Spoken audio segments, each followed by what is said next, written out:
Voilà, bonjour Monsieur Bationo. Bonjour. Bonjour Monsieur Guigma. Bonjour. Voilà, chers abonnés de l'étalon.net, bienvenue donc à cette deuxième émission, deuxième émission spéciale CAN 2023. Nous sommes en direct de Boaké donc pour analyser le match Algérie-Burkina Faso et aussi nous projeter justement sur le prochain match des étalons Burkina Faso-Angola qui se jouera donc demain du côté de Yamoussoukro. Donc pour pouvoir analyser, je vous l'avais dit tout à l'heure, nous accueillons donc Antoine Bationo qui est le chef donc du service des sports des éditions Le Pays et Salifou Guigma qui est le DG donc de Horizon FM, éminent journaliste sportif également. Donc messieurs, sans plus tarder, dites-nous, on tenait déjà, j'allais dire, la victoire contre l'Algérie, une égalisation tardive qui mélange, j'allais dire, les plans de Hubert Velud. Oui, c'est vrai, ça a été, j'allais dire, avec beaucoup de suspense jusqu'à la fin. Et cette égalisation qui a coupé l'élan des Burkinabés, qui tenait donc la victoire, c'est sur balle arrêtée. On l'a vu juste avant le but égalisateur, le deuxième but égalisateur. On a senti le danger 2 ou 3 fois sur les balles arrêtées. Et ce qu'on craignait est finalement arrivé parce que vous savez que le Maghreb est réputé pour cela. Le football maghrébin sur les balles arrêtées, c'est bien travaillé, c'est des joueurs techniques. Et à contrario, au niveau donc du football subsahárien, c'est le péché mignon. C'est pas seulement pour le Burkina. Regardez au cours de cette CAN, vous allez voir que sur les balles arrêtées, les équipes ouest-africaines ont toujours du mal. Donc, en fait, c'est un match nul au départ pour lequel on signerait rapidement. Mais le scénario est tel que c'est nul au goût de défaite pour beaucoup. Mais techniquement, quand vous analysez, il y a on peut tirer beaucoup de satisfaction, beaucoup de points positifs, même si on se mord quand même les doigts par rapport donc à cette égalisation de dernière minute. Voilà, Monsieur Bationo, dites-nous, manque de concentration ou naïveté? Non, moi je parlais plutôt de manque de concentration. Dans les dernières minutes, c'est l'un de nos péchés mignons. C'est vrai que ça n'arrive pas tout le temps, mais lorsque nous subissons, des fois, cela arrive. Et c'est la date d'il y a longtemps que nous jouons toujours avec le feu dans les dernières minutes. Parce que l'Algérie aurait pu égaliser un peu plus tôt avec l'entrée de Ounas et autres, parce que le changement de Djamel Belmadi ont apporté un plus dans le jeu offensif algérien. Et quelque part, il y avait derrière une défense un peu dégamée. Malheureusement, les sorties de balles à notre niveau ont fait défaut en ce moment-là. Parce que Bertrand, c'est vrai, était en pointe, et les ballons arrivaient en hauteur, les Algériens arrivaient à s'en sortir. Et dès qu'ils allaient, ils ont constaté par la suite que notre côté droit était prenable.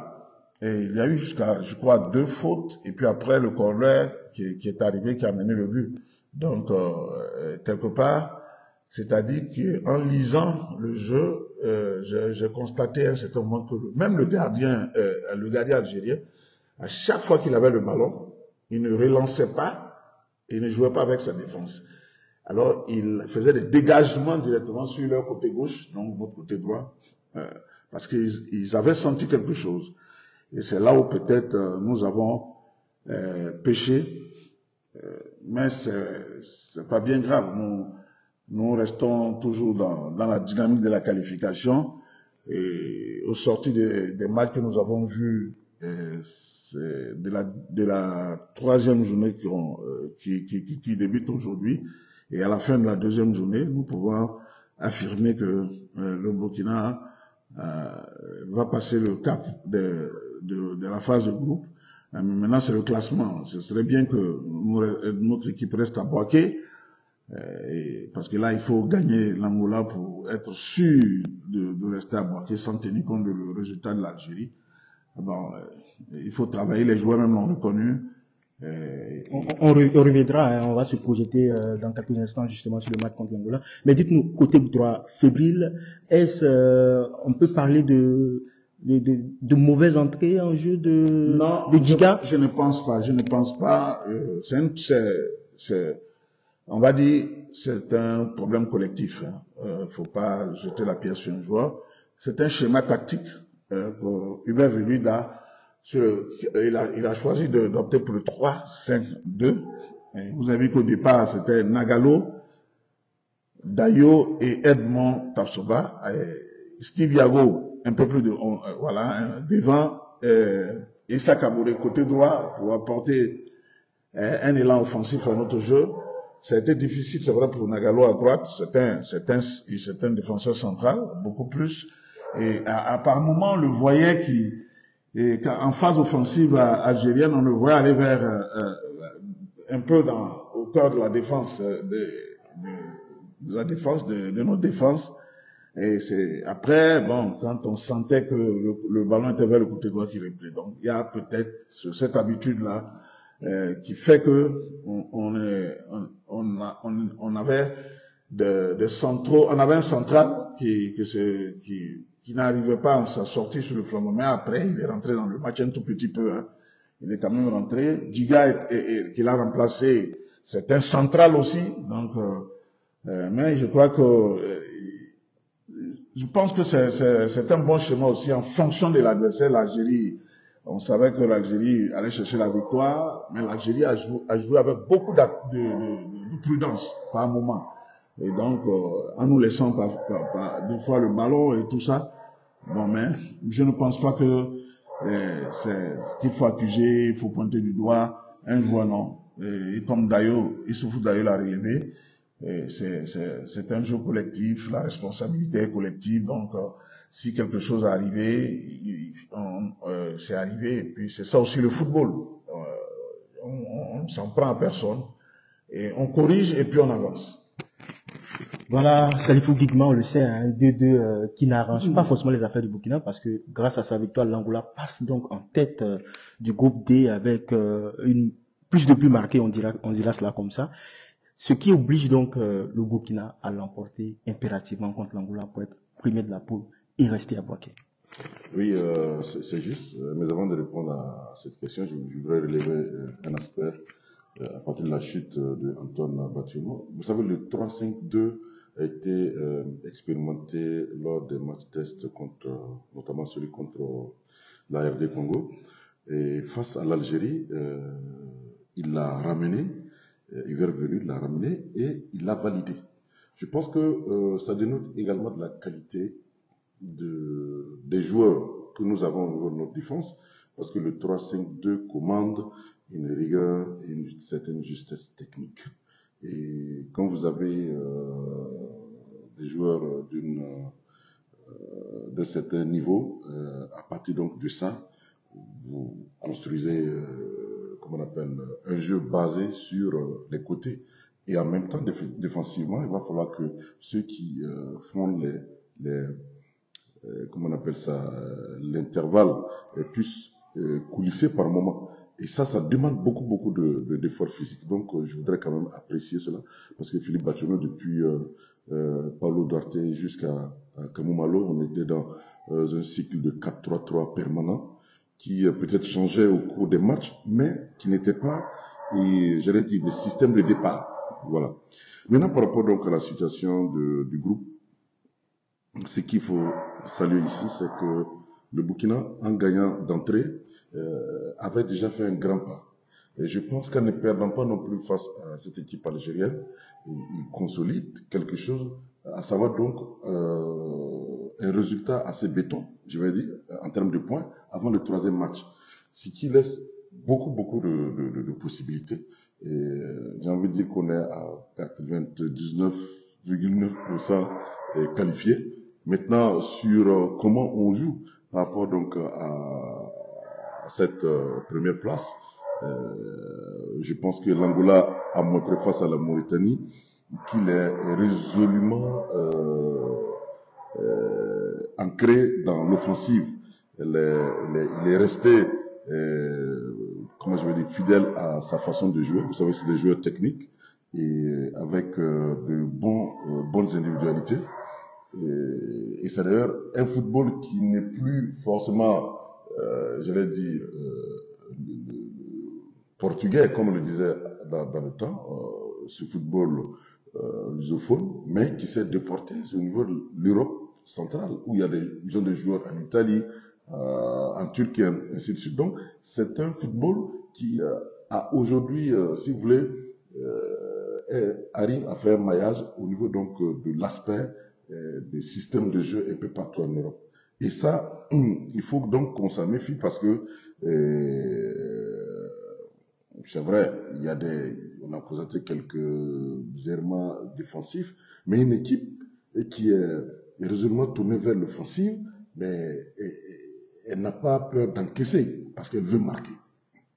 Et ça, c'est des choses donc qui peuvent être intéressantes pour nous si on arrive donc à maîtriser justement certains aspects du jeu, notamment en fermant les couloirs, parce que l'avantage du 5-3, c'est justement ça.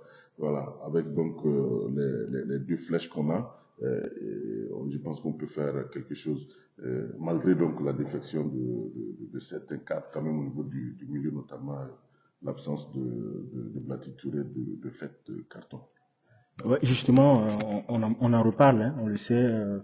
Guira déclaré forfait jusqu'à la fin de la CAN. On a également Blati Touré qui est forfait, on dira entre guillemets, parce qu'il a 2 cartons jaunes, de même que Mohamed Konaté qui sera également forfait. Si vous êtes à la place de Velut, qu'est-ce que vous faites? Ben, difficile de le dire à la place de Velut. Il a les joueurs qu'il faut pour les remplacer, je pense. Il n'y a pas à s'alarmer. Il y en a qui sont entrés face à l'Algérie au milieu de terrain. On a vu Draman Salou, on a vu Ismaïla Ouedraogo. Ils sont entrés, ils ont apporté ce qu'ils devaient apporter, et ça, pour stabiliser le milieu et défendre. Donc, c'est vrai, en phase offensive, c'était un peu difficile. Donc, ça libérait deux fois Blati et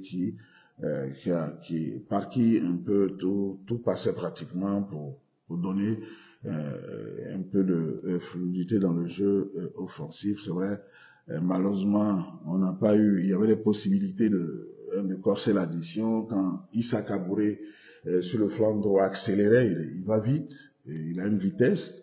Et donc, je pense que en ce moment-là, c'est vrai, si on n'a pas pu exploiter, c'est peut-être que aussi, je sais pas, je peux pas expliquer, certainement qu'on voulait préserver l'avantage au score, mais bon, je crois qu'avec Draman Salou, il y a Sacha aussi qui a joué pendant le stage à Dubaï.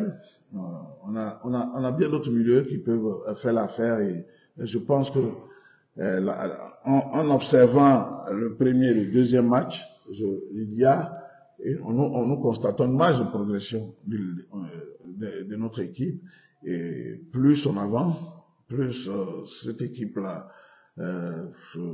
se métamorphose. On constate qu'il y a une solidarité dans le jeu. Il y a ça commence à se densifier, et donc moi je n'ai aucune crainte si les joueurs arrivent à respecter les consignes, à être concentrés, à jouer juste comme ils savent le faire. Je pense que ça peut passer, et on peut, si tout va bien, rester à Boaké, avoir cette victoire-là, même si c'est pas 1-0, pourvu que ça arrive. Et puis on a les joueurs qu'il faut, je pense.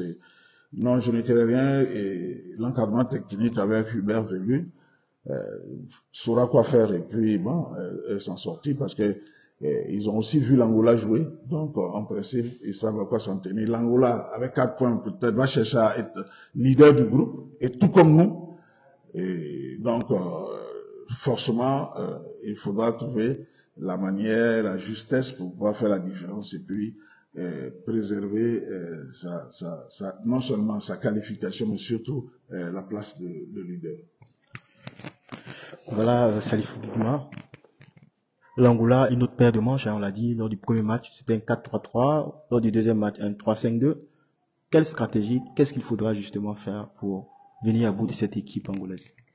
C'est vrai que c'est deux équipes différentes, hein, Algérie et Angola. Si on est passé à S3-5-2 contre l'Algérie, c'est évidemment au regard donc de la taille de l'adversaire, dans sa façon de jouer. L'Angola, comme je le disais tantôt, est une équipe technique avec des petits gabarits. Il faut donc trouver également des joueurs capables de répondre. Je pense qu'il faut allier technique et jeu technique et jeu athlétique.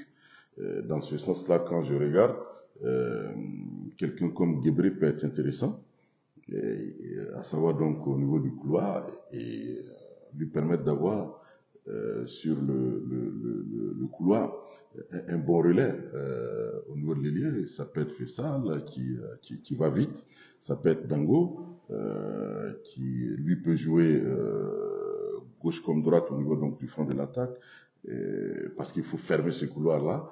Et après, au milieu de terrain, je pense que c'est l'autre paire de manches là-bas. C'est-à-dire que on a le Siglas qui est Blati Touré qui n'est plus là. On a des joueurs à vocation, je vais dire, défensive, à savoir Salou et Ismaïla Ouedraogo, N'Golo Kanté. Donc c'est trouver donc la solution entre ceux qui vont faire la sentinelle et ceux qui vont sortir les balles. Sangaré peut être intéressant à ce niveau. Stéphane Aziz qui également peut être intéressant à ce niveau. Donc, quand je résume, c'est possible qu'on aille sur un 4-3-3. On regarde donc des enjeux et de la qualité de l'équipe qu'on aura donc en face, et c'est les aspects techniques l'un dans l'autre. Je pense que ce 4-3-3 devrait donc aboutir à des solutions au niveau de l'attaque, parce que rappelez-vous, hein, c'est seul le but de Mohamed Konaté qui a été un but dans le jeu, le reste sur balle arrêtée. Ça veut dire que même si 3 buts en 2 matchs pour moi, c'est pas rien, mais il faut aller chercher les buts maintenant. Et l'Angola nous a donné donc la leçon à ce niveau, puisque on a le même goal average, mais il a marqué plus. Donc c'est celui qui attaque, qui marque, qui a raison. Donc aujourd'hui c'est justement ça. Et comme Mohamed Konaté n'est pas apte, du fait de carton également, le choix peut se porter sur Cheikh Djibril Ouattara par exemple, qui a un autre profil. Et lui, je le trouve intéressant face à une équipe comme l'Angola. Un joueur qui sort comme ça du Néa, qui n'est pas très attendu, mais qui, on ne le dit pas chaque fois, mais qui a une certaine assise, qui est un joueur très gênant au niveau des défenses adverses. Et donc, Philippe Batono, je pense qu'on très probablement on partira sur un 4-3-3. Voilà Antoine Batono, c'est l'heure de se mouiller. Prononcer pour ce match. C'est vrai, je suis pas, comme je le dis souvent, je suis pas un grand pronostiqueur. Je vois une victoire pour les étalons. Maintenant, combien? Moi, ce que je cherche, même si c'est un seul but à 0, moi, ça me va. Le reste, c'est ça un bonus. C'est le Guignon. Oui, victoire des étalons. Je vois beaucoup de buts dans ce match. Je vois minimum 3 buts. Ok, voilà, chers abonnés, c'est la fin donc de cette émission deuxième du genre CAN 2023 depuis Bouaké. Restez connectés avec nous. Tout à l'heure, nous allons donc lancer un jeu pour vous permettre de pronostiquer sur le match Angola-Burkina Faso, pronostiquer sur le score exact pour gagner un maillot original des étalons griffés Tovio.